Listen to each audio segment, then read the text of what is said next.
Hello everyone friends, Walla here. Today I'll show you what to do if you can't turn on your iPhone's hotspot.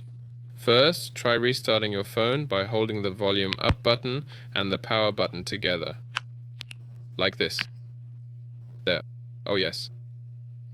Hold it longer until it turns off, then turn it back on. If that doesn't help, go to Settings, then General and check for updates. If there are any, update, it might help.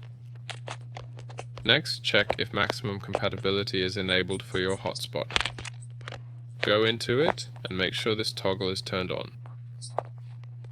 There. If none of these steps work, your only option is to factory reset your iPhone. To do this, go to General, then Reset.